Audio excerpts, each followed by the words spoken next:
Hi guys, how are you? Thanks so much for being here and welcome back. It's always great to connect with you. If you haven't done so already, I'd ask that you go ahead and please make your wish. Please make your wish. We're back out here on the trail. Guys, this is, quite frankly, this is a daily thing for me.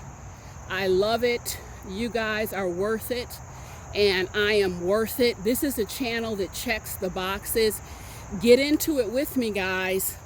I also want to announce, if you have not checked out, I've got about 25 playlists available for you on my channel. Just click that playlist tab. Whatever you're dealing with, depression, loneliness, family dysfunction. A lot of you don't know there's over 500 videos here on YouTube. I've been doing this for a while, and fantastic things are organized for you now in the playlist. So check the playlist out. Also want to tell you, please reserve the first Saturday in December. That is the Home for the Holidays retreat with Sheila. Got a lot of goodies for you. Get your plane tickets ready. Book it. Come on, join me out here in New Jersey, and you know how we do it. It's going to be an awesome time, guys. I can't wait to see you. So let's go ahead and jump into the content. And I thank Mr. Worthy.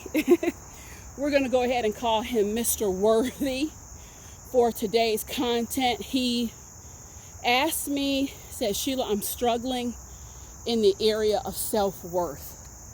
Would you please make a video talking about self-worth? So you guys, as you know, this is a subscriber-driven channel.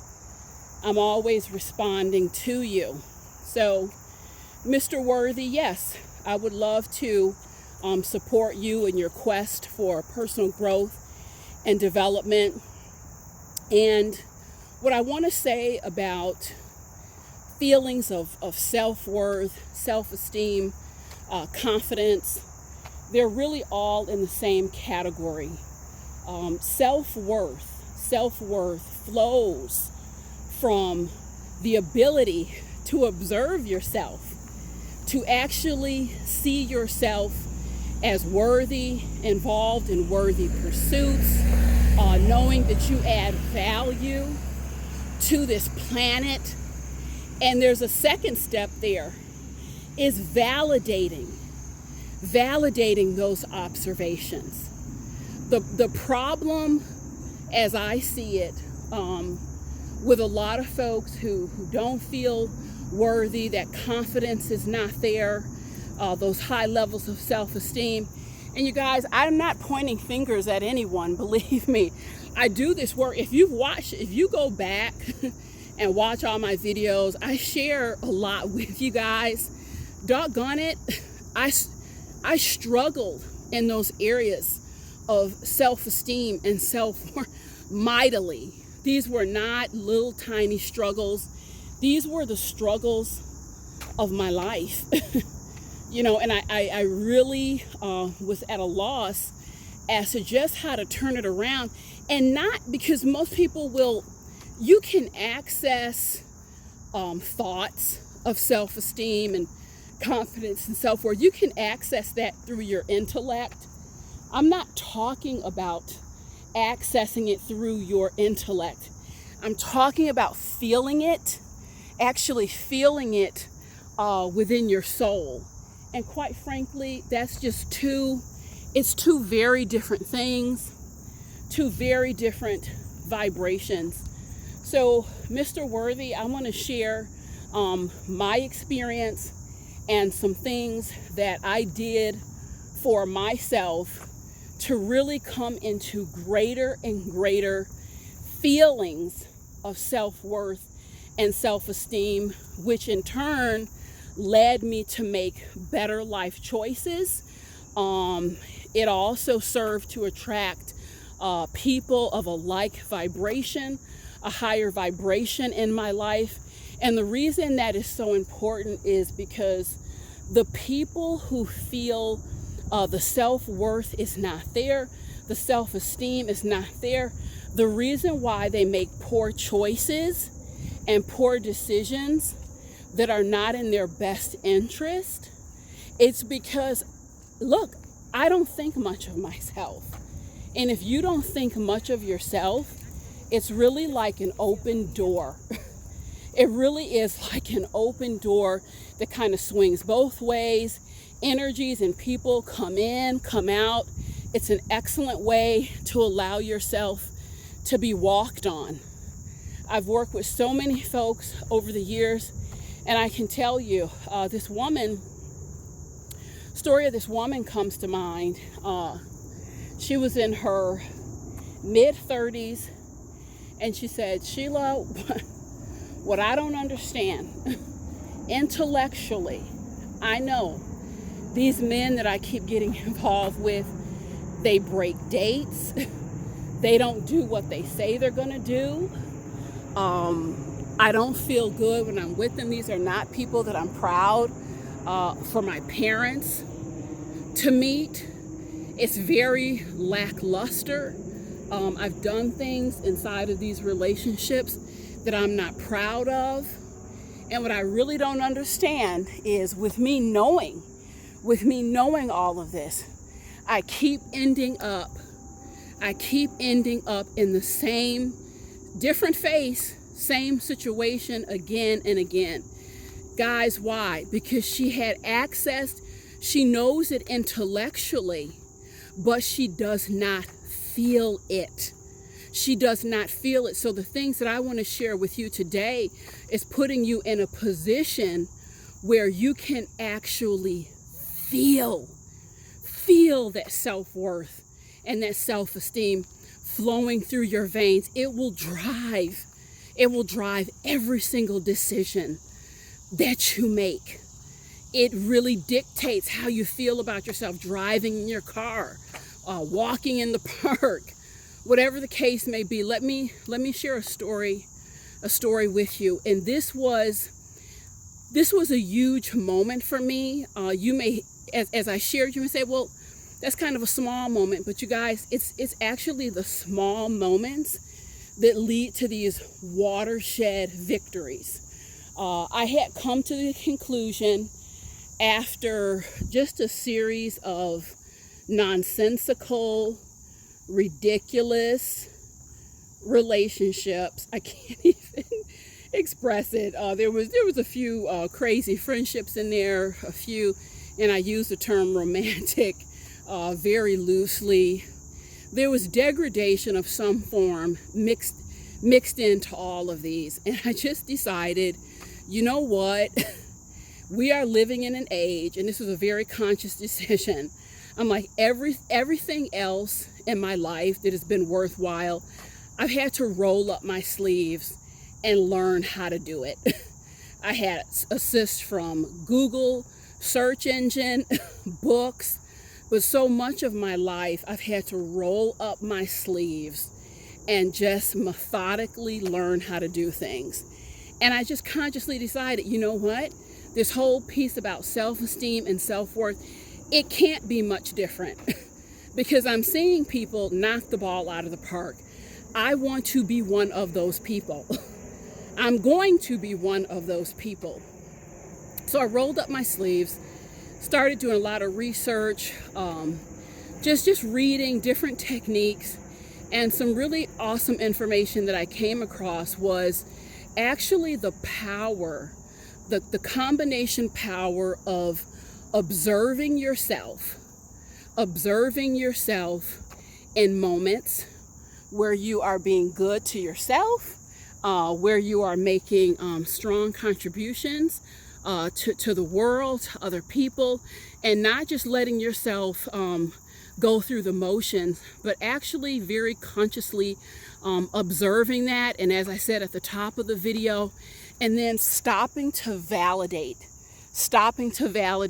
So literally what I started to do was have this ongoing, it was because before my internal dialogue was very unconscious, it was not that empowering, but I started to very consciously have an empowered dialogue for myself. If I saw myself, make a good life decision, I would stop and say, that's it, girl.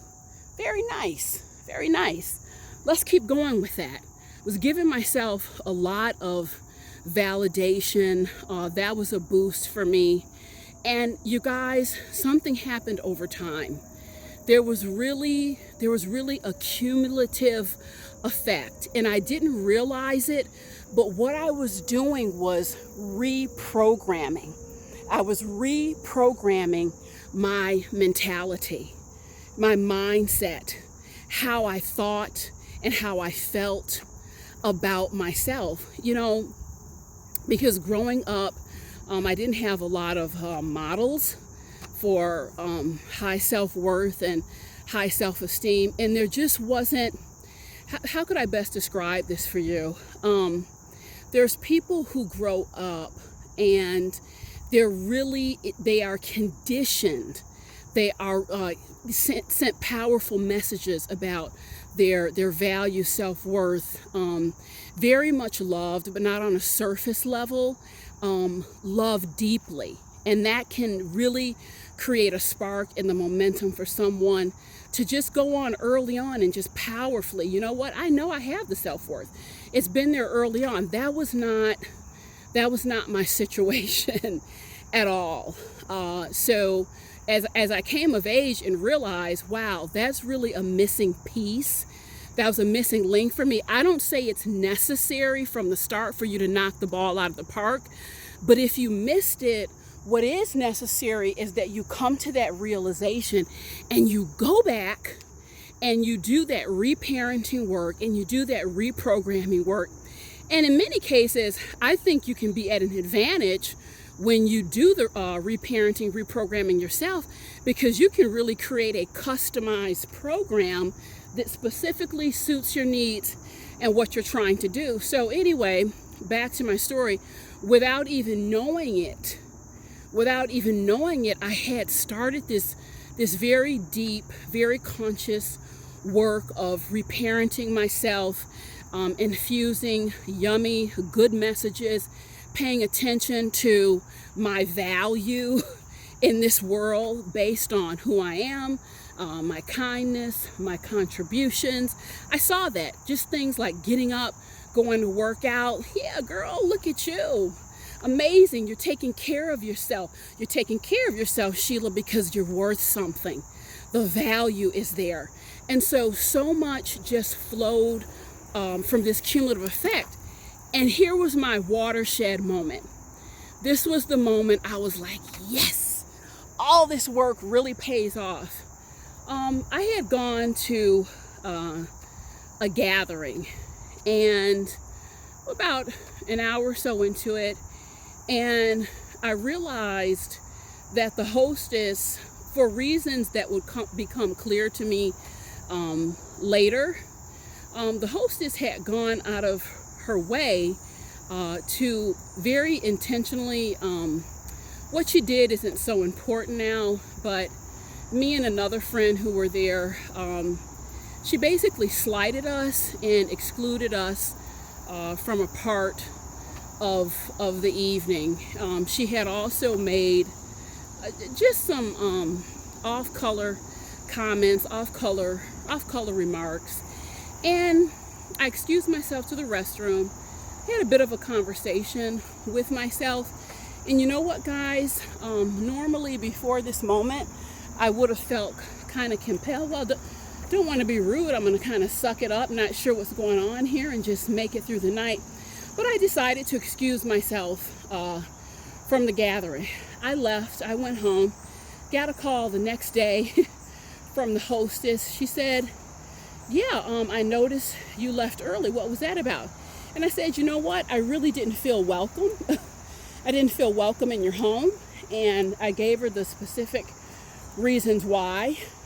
Dead silence. That would have been an opportunity to kind of explain. There was dead silence because she knew what she had done. It was kind of backhanded form of manipulation and a slight. And that's not important. But what is important is that cumulative effect. Everything had come together, you guys. And basically what I said at that moment in time was, you know what, I'm worth more than this. Goodbye. I'm out. And it wasn't hard. It was not tough. Why? Because it was beyond an intellectual thought. I felt it. And when you feel worthy, guys, it clicks in. You will see where it will drive your decisions. I'm worth more than being a second-class citizen in a relationship. I'm worth more than allowing myself to be disrespected at this job. Okay, I'm worth more than to allow my health and well-being to fall into disrepair. So these feelings of self-worth, this is a muscle, guys. This is a muscle. If there was any muscle that I would just really dig down deep and make sure that it is strong, that you know how to use it, the flexibility and the power is there, it is the feelings of self-worth. Now let me dive in a little bit further and talk about some of the spiritual elements of worthiness. And you guys, this is not abstract, because some people will say, you know, but Sheila, it's intangible. It's not intangible. It's just as tangible as these branches and trees that you see. If you will open your heart and allow the wisdom of worthiness to flow in. You guys, what I want to draw to your attention is the basic reality of your life. The mere fact that you are here on the planet, you have access to all manner of information. More than that, you have access to an infinite array of choices. Just the mere fact that you are here is a gift. And I know in my heart of hearts and my soul of souls, everyone doesn't get this opportunity. Everyone does not get this opportunity. You were worthy. You were deemed worthy before you even knew about the concept of self-worth and worthiness. In other words, someone thinks you're pretty terrific and gave you a crack at this amazing thing that we call life. And I'll tell you, as I've gone further and further into this work of self-esteem and self-care and consciously deciding to embrace life, I said deciding to embrace life and feel good and to be appreciative, that reality has seeped into my soul more and more. Beyond anyone's validation or stamp of approval, because I think you guys know, if you've watched the channel, I'm not looking for it. I'm not on a quest. At one time, that was very important to me. You know, well, what do they think? Is it okay if I'm okay? I'm okay. I'm better than okay. And I don't need anyone to stamp it to make it true. It is the truth, guys. And it's because I know that my value and my worth, it doesn't even come from this work. It comes from the fact that I've been deemed worthy to be here. I'm here. Now, beyond that, what I do with this time, that's for the glory, honor, and edification of God. It truly is. So the question becomes, what will you do with your worthiness? What do you choose to do with your worthiness that came as part of the package deal, guys? So, you know, in summary, what I'm really suggesting, if you're battling feelings of self-esteem and unworthiness, start to observe yourself. Start to observe yourself, your daily contributions for yourself, the world, and don't miss the opportunity to validate those contributions, because that's when you have the big moments, things click in, and you get that momentum, guys. That all-powerful, all-amazing, beautiful momentum. So I hope I've said some things here that make a difference for you. Tune in. I'm here with great consistency. We've got the Ask Sheila series. We've got our walks. And there's a lot more awesome things coming your direction. See you guys soon. Bye-bye.